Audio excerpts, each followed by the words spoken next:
मैं तुम्हें श्राप देता हूं अश्वत्थामा, तुम्हारे ये घाव कभी नहीं भरेंगे। तुम चीरकाल तक आजीवन ऐसे सड़ते रहोगे।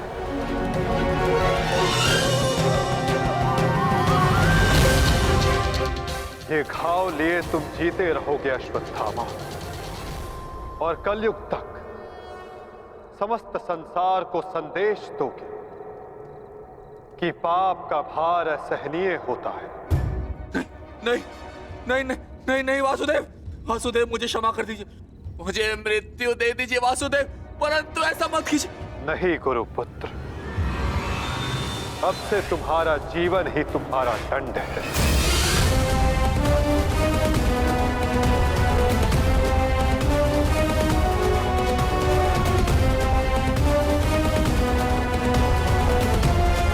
श्राप देता हूं अश्वत्थामा,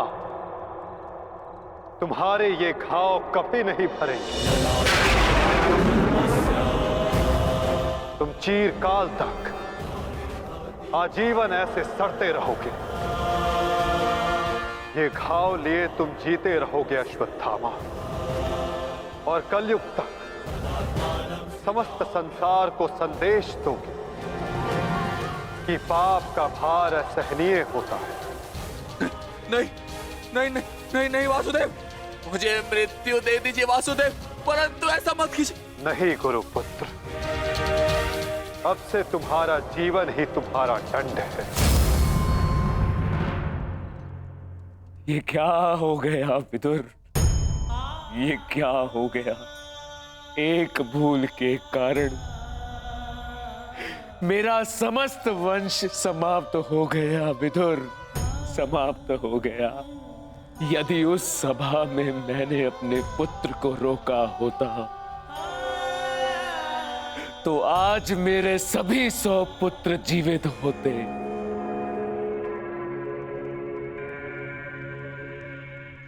किंतु अब समय आ गया है पश्चाताप करने का। जाओ विदुर, और पांडवों को जाकर संदेश दो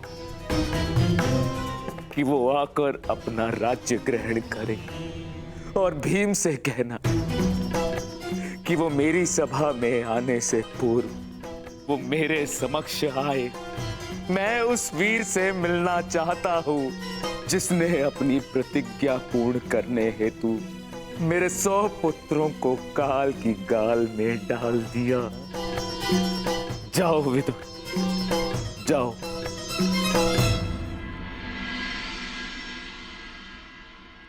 महाराज धृतराष्ट्र की आज्ञा का पालन अवश्य होगा महात्मा विदुर। कल पांडव उनके समक्ष अवश्य प्रस्तुत होंगे।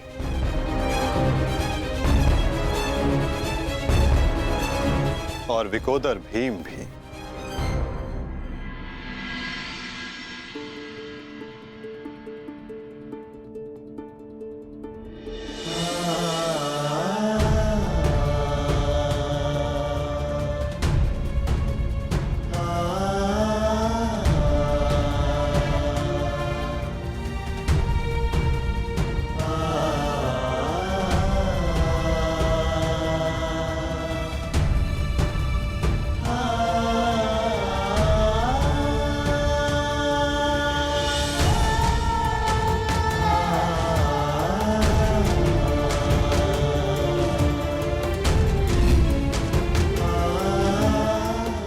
कल्याण हो पुत्रों।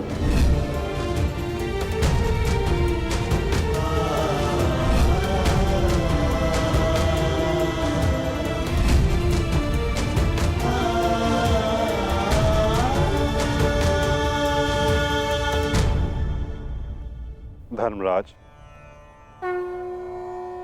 समय की गति सर्प के समान होती है।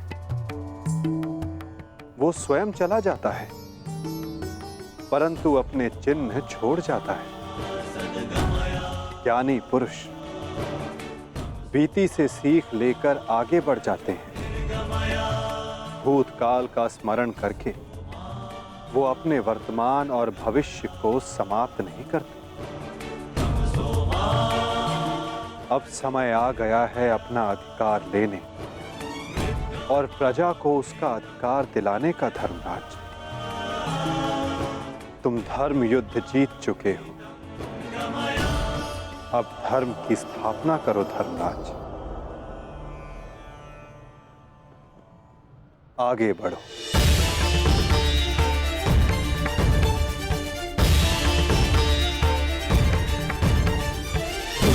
क्षमा क्षमोस्तेयम् शौचमिन्द्रिय निग्रहा क्षमा क्षमोस्तेयम् शौचमिन्द्रिय निग्रहा निर्विद्या सत्यं क्रोधो दशकं धर्मलक्षणम्। स्वागत है सम्राट। महाराज धृतराष्ट्र आप सभी की प्रतीक्षा कर रहे हैं। दशकं धर्मलक्षणम् दशकं धर्मलक्षणम्। ठहरो सैनिक।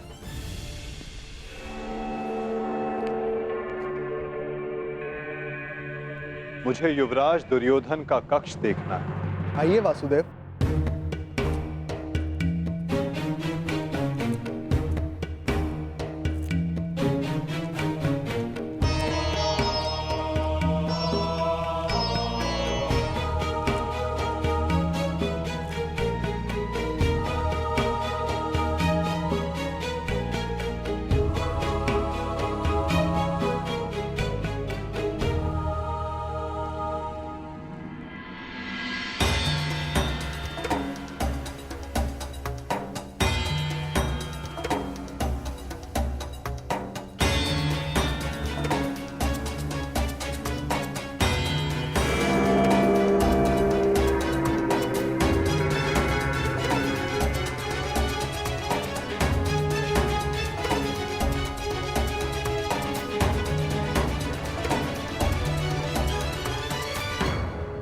इस लौह प्रतिमा का उपयोग युवराज अपने युद्ध अभ्यास के लिए किया करते थे, किंतु ना अब दुर्योधन शेष है, ना युद्ध।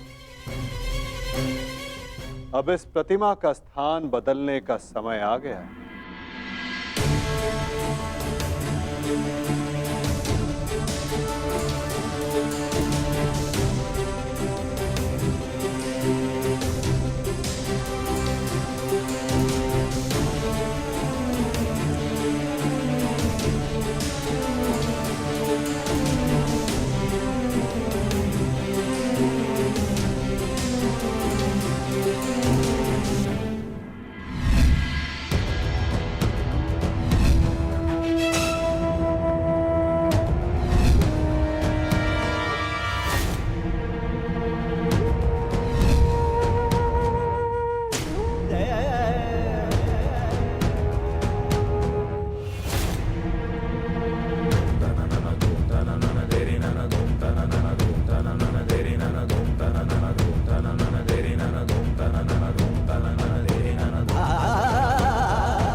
ये वही सभा है जो भारत के सबसे वीर और महान महारथियों से सजी रहती थी, और आज ये रिक्त है। वो एक अशुभ दिन था, वो एक द्यूत सभा जो मेरे 100 भाइयों और उन सभी महारथियों के विनाश का कारण बनी। 100 नहीं, 101। 101 भाई थे भ्राता भीम, कौरव और ज्येष्ठ कर्ण। सारी प्रतिज्ञाएं पूर्ण हो गई। यदि कुछ खाली है तो ये सभा।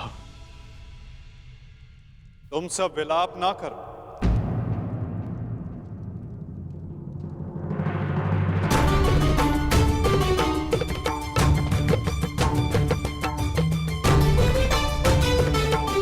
तुम सब ने धर्म के लिए युद्ध लड़ा, ऐसा कुछ नहीं किया जिसके कारण तुम्हें पश्चाताप अनुभव हो। ठीक कहा वासुदेव।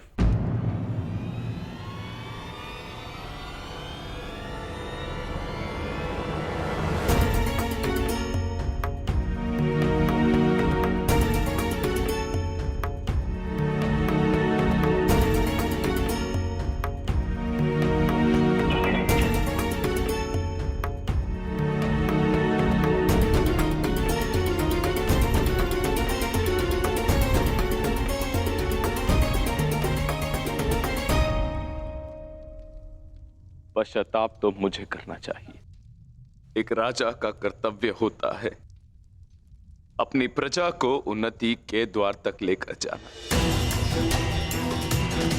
और एक पिता का कर्तव्य होता है अपनी संतान को धर्म के मार्ग पर ले जाना। परंतु मैं दोनों में से एक भी कर्तव्य का निर्वाह उचित रूप से ना कर सका। यदि आज ये सभा रिक्त है तो उसका कारण मैं ही हूं वासुदेव। भीम, तुमने मेरे 100 पुत्रों का वध किया है, किंतु अब मुझे तुम्हारे भीतर अपने वो 100 पुत्र अनुभव होते हैं। पुत्र, एक बार, केवल एक बार एक अभागे पिता के आलिंगन में आ जाओ। मुझे ऐसा लगेगा कि मैंने अपने सभी पुत्रों को अपने आलिंगन से लगा लिया है।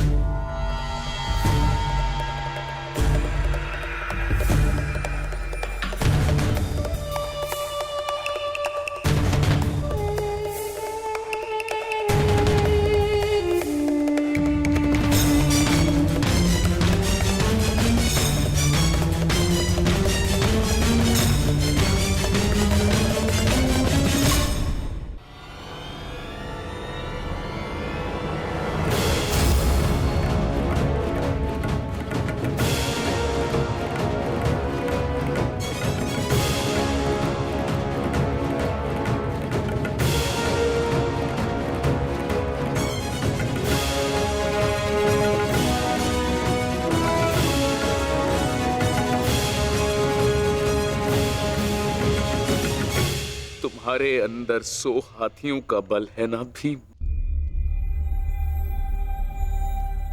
और मेरी भुजाओं में भी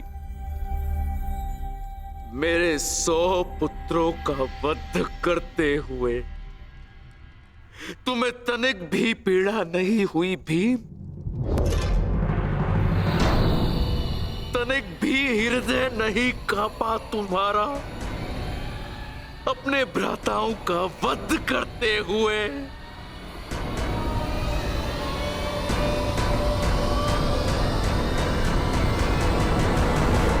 दुर्योधन,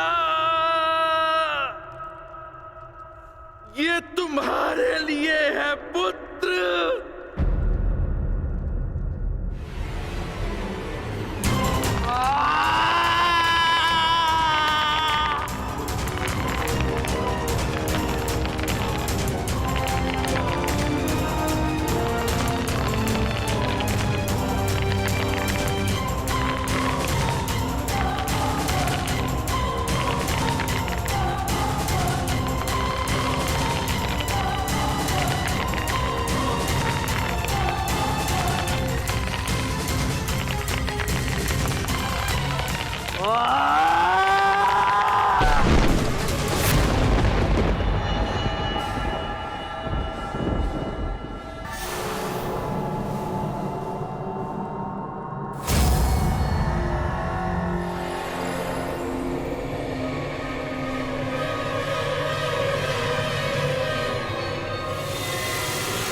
ये तुम्हारा अंत है भीम, अंत है, अंत है, अंत है।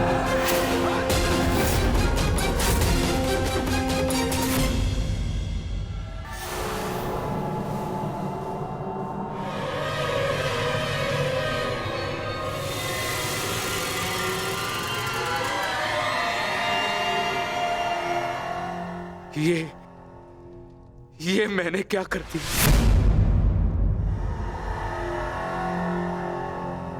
मैं भी पुत्र हंता हो गया। ये मैंने क्या कर दिया देव? भ्राता पांडु, मुझे क्षमा कर देना भ्राता पांडु।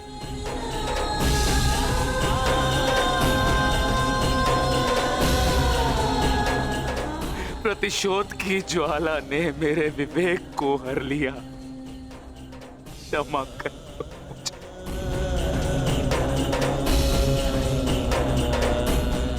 पुत्र भीम,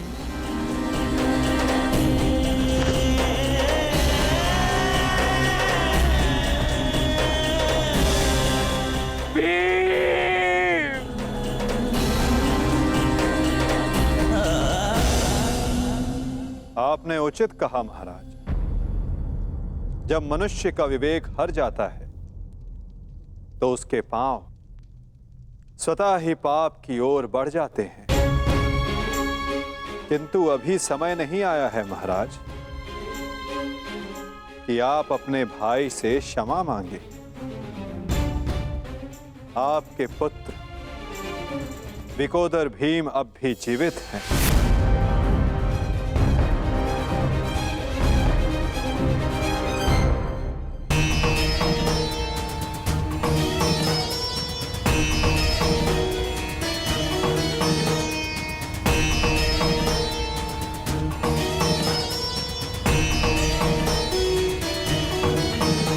एक विवेकहीन निर्णय ने द्यूत रचा, दूसरे विवेकहीन हठ ने पांचाली का चीर हरण किया।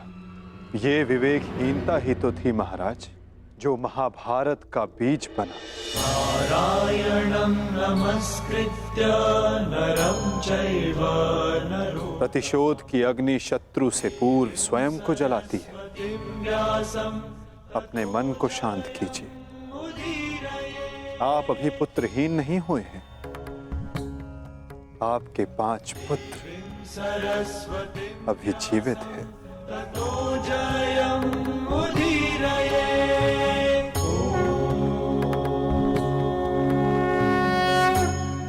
अपने मन की अग्नि को शांत कीजिए। किंतु मेरे मन की अग्नि शांत नहीं होगी वासुदेव।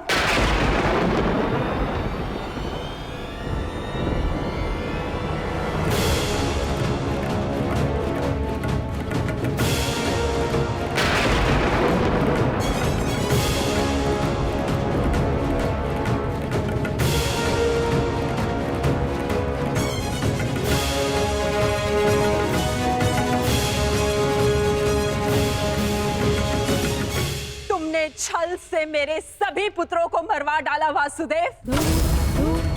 मैंने प्रयास किया कि मेरा एक पुत्र शेष रह जाए, परंतु उस प्रयास को भी तुम्हारे छल ने भंग कर दिया।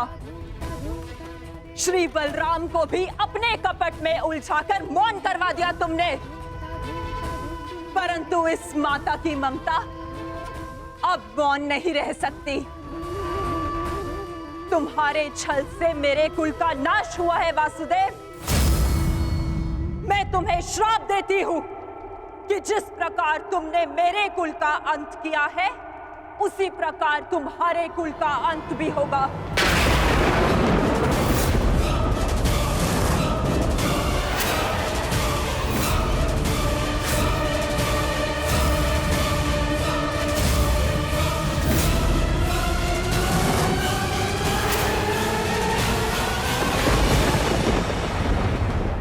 हूं कि जिस प्रकार तुमने मेरे कुल का अंत किया है, उसी प्रकार तुम्हारे कुल का अंत भी होगा।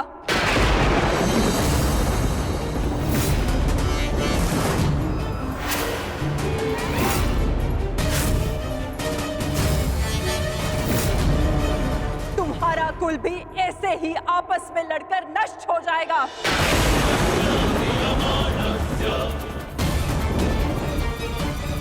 मैं भाग्यशाली हूँ कि मेरे नेत्रों पर पट्टी बंधी है और मैं ये सब नहीं देख पाई, परंतु तुम ये महाविनाश अवश्य देखोगे।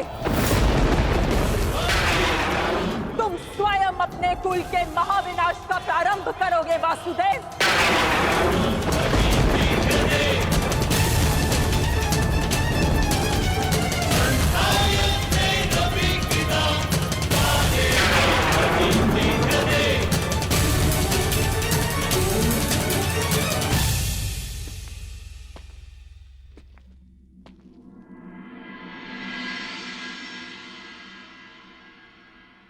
जिस प्रकार एक प्रसन्न माता का आशीष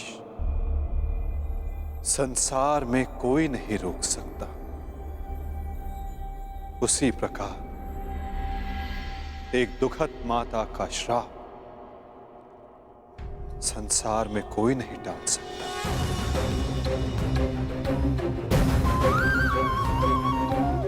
मुझे आपका श्राप स्वीकार है माते।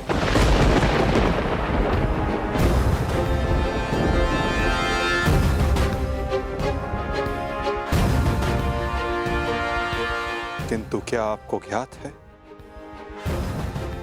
कि इस युद्ध का सत्य क्या है? क्या आप जानती हैं कि इस महाविनाश, इस महायुद्ध का वास्तविक रूप क्या है? मेरे साथ चलिए माता, उस कुरुक्षेत्र की रणभूमि पर जो इस महाविध्वंस, इस महाभारत की साक्षी बनी है।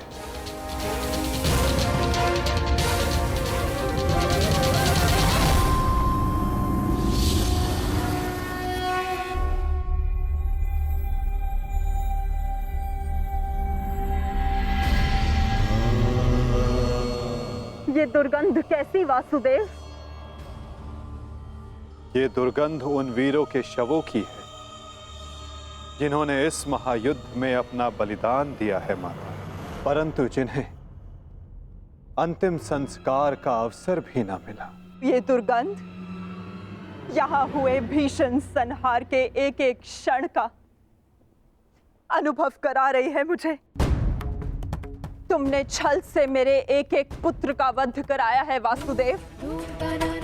अपने दिए गए श्राप पे मुझे कतई भी पश्चाताप नहीं है। इस युद्ध से किसी को कुछ प्राप्त नहीं हुआ। ये युद्ध सबके लिए दुर्भाग्य ही साबित हुआ है और तुम्हारे लिए भी ये दुर्भाग्य ही साबित होगा। और आज मेरे श्राप के रूप में तुम भी उस युद्ध से दुर्भाग्य ही लेकर जाओगे। जब आप मुझे अपराधी मान ही चुकी हैं, जब आप मुझे दंड दे ही चुकी हैं, तो आप मेरा कोई स्पष्टीकरण भी स्वीकार नहीं करेंगी माता।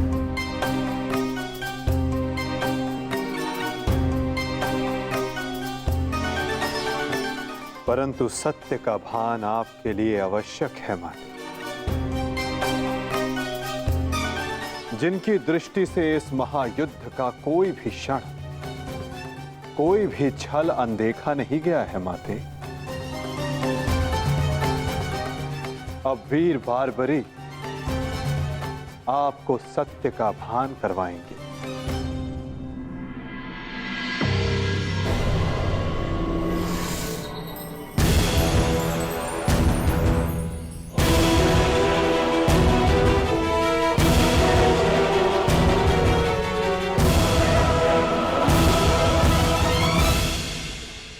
अब आपके समक्ष वीर बारबरीक है गांधार पुत्री, जो आपके पौत्र भी हैं, जो इस युद्ध के एकमात्र दर्शक हैं।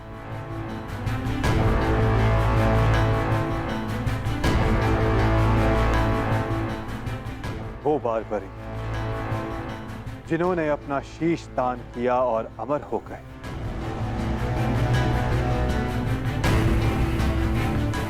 अब वही आपको सत्य का ज्ञान करवाएंगे। वीर बार्बरीक की दृष्टि से इस महाभारत का कोई भी बल और छल अनदेखा नहीं रहा है माता। अब बार्बरीक आपको सत्य बताएंगे। पुत्र बर्बरिक, तुम स्वयं बताओ, क्या वासुदेव ने छल से मेरे पुत्रों का वध नहीं करवाया है?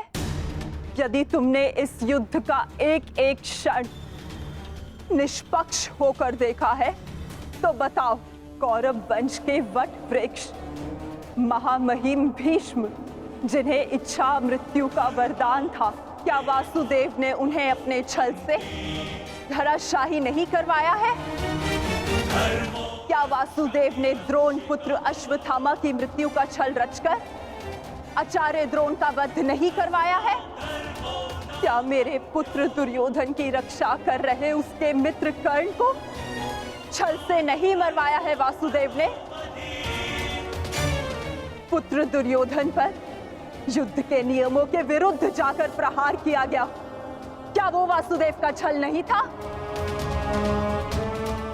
मेरे समस्त 100 पुत्रों के वध का कारण केवल वासुदेव है। क्या ये भी सत्य नहीं है बार्बरिक?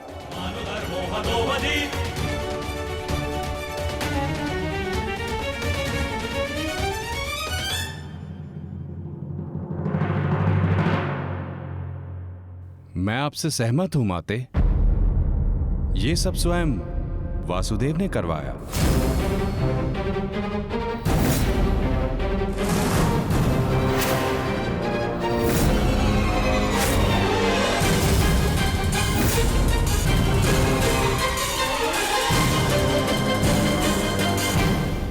परंतु माते, आप किन 100 पुत्रों की बात कर रही हैं?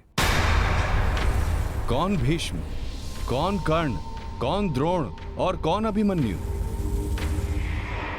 सत्य तो यह है माते कि कुरुक्षेत्र में कोई था तो केवल एक पुरुष, वासुदेव कृष्ण।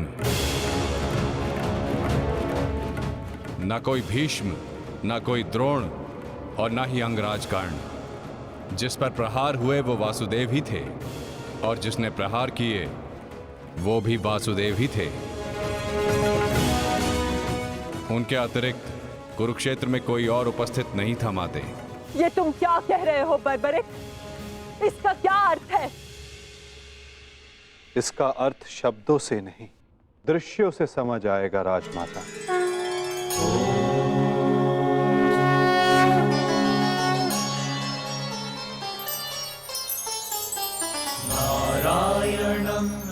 इस युद्ध के प्रारंभ से अंत तक हर प्रहार मैंने किया और हर प्रहार मैंने ही सहा। व्यासं ततो जयम् उदीरये देवीं सरस्वती। धर्म स्थापना के लिए धनुष, गदा, खड्ग, ये सब मैंने ही उठाए और इन सारे अस्त्रों का हर एक प्रहार मैंने ही सहा।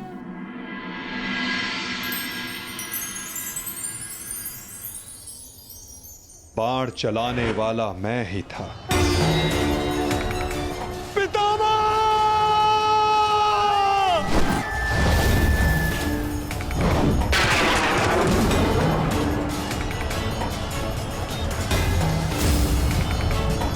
और उस बाण को अपने शरीर पर लेने वाला भी मैं ही था।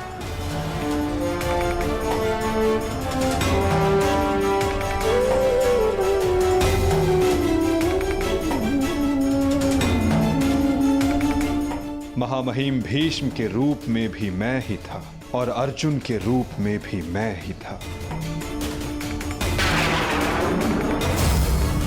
और सरशैया पर लेटने वाला भी मैं ही था।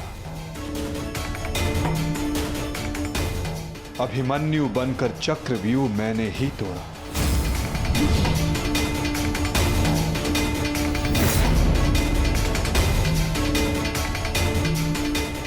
वापस आओ अभिमन्यु, लौट आओ, यूं में प्रवेश मत करो। विश्वास कीजिए दात्री, मैं इस चक्रव्यूह को तोड़ सकता और यदि मेरा सर कट भी जाए तब भी आपका सर गर्व से उठा रहेगा। और उस दिन मुझे ही घेर कर मारा गया।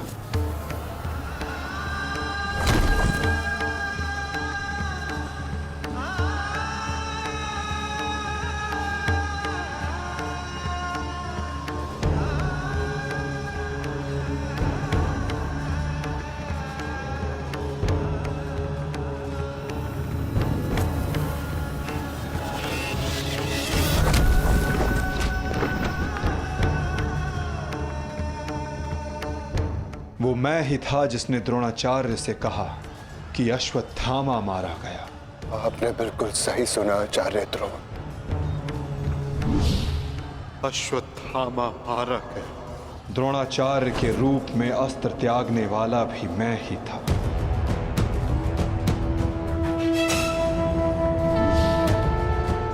परंतु वो एक मनुष्य नहीं, एक हाथी था।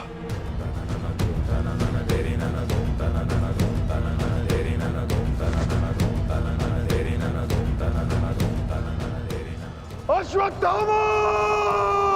और धृष्टद्युम्न बनकर मैंने ही स्वयं पर प्रहार किया।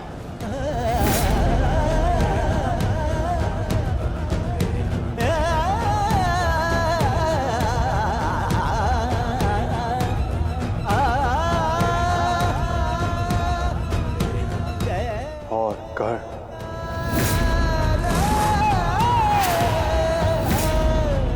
कर्ण के रूप में मैंने ही अपना कवच अपने शरीर से अलग किया।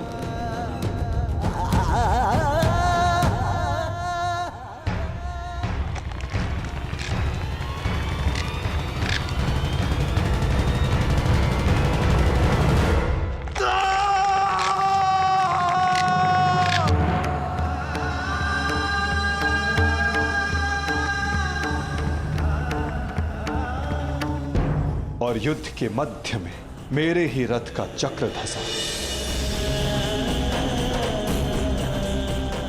और मेरे ही आदेश पर मैंने ही स्वयं पर अंजलि का अस्त्र चलाया। अंगराज को मुक्त करो पार्थ। अंजलि का अस्त्र का प्रयोग करो।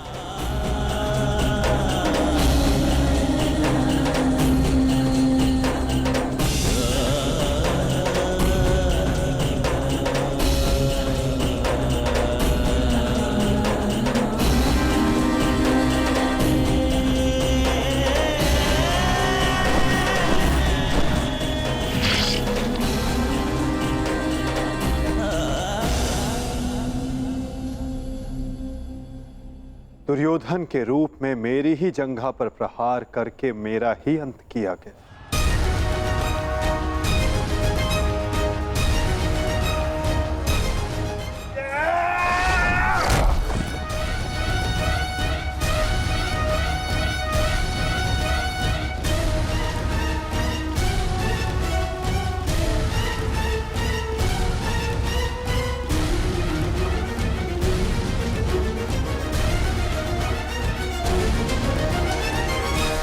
द्रुपद हो या धृष्टद्युम्न, विकोदर भीम हो या अर्जुन, सब में मैं ही था।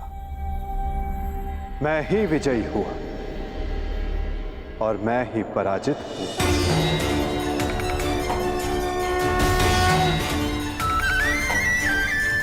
सबसे अधिक प्रहार मैंने की, सबसे अधिक घाव मैंने ही खाया।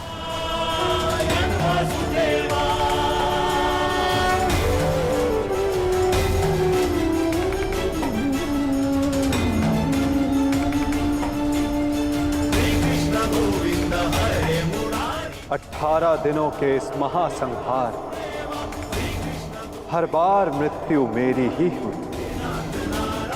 गिरता था जो घायल होकर रणभूमि में वो मैं ही था। अश्वत्थामा के अंगों से रक्त पीप श्वेत बनकर मैं ही युग युगांतर तक भटकूंगा। जीवन मैं तो मृत्यु भी मैं ही।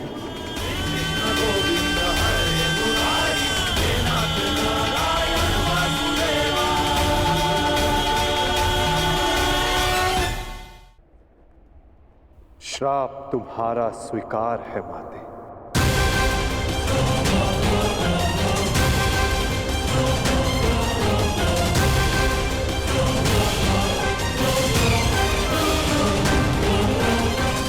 परंतु जब सब आपने किया तो ये माया क्यों मेरे वासुदेव? आप सब एक क्षण में ठीक कर सकते थे, तो फिर ऐसा आपने क्यों नहीं किया? फिर उन प्रतिज्ञाओं का क्या होता माते, जो सबने ली थी? उन अपराधों के दंड का क्या होता, जो सबने किया? उन कष्टों का पुरस्कार क्या होता, जो धर्म ने सहे? उस सीख का क्या होता, जो इस युद्ध में हुए हर मृत्यु से मानव जाति को मिले और जो संसार में प्रलय आने तक उनका मार्गदर्शन करेगी?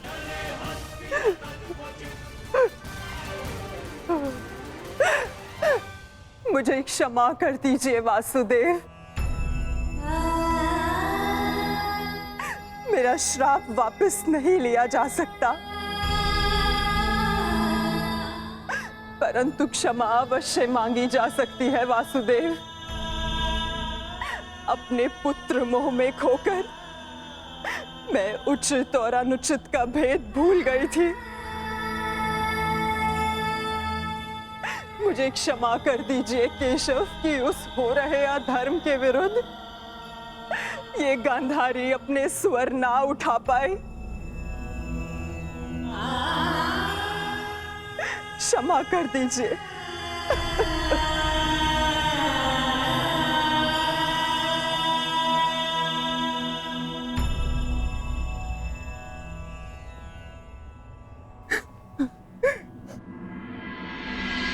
नहीं माते, किसी का अंत किसी के श्राप से नहीं होता।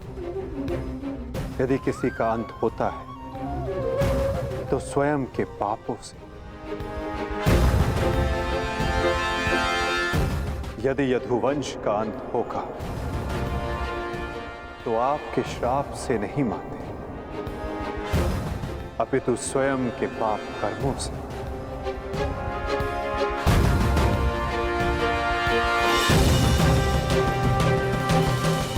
जब जब समाज में अपराध बढ़ेगा, एक महाभारत सामने आएगी। अपने ही अपनों को काटेंगे, कभी कुरुक्षेत्र में तो कभी द्वारका में।